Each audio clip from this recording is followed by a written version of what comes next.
闽南话指指点点，应该怎样讲？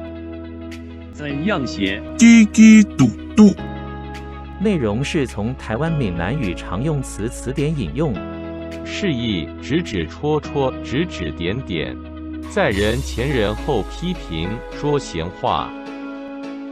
你唔通伫遐叽叽嘟嘟，安尼唔好。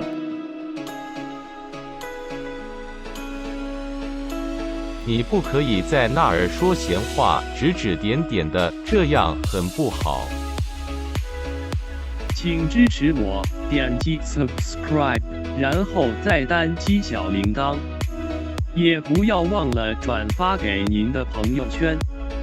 谢谢，请点击下面观看同一系列的影片。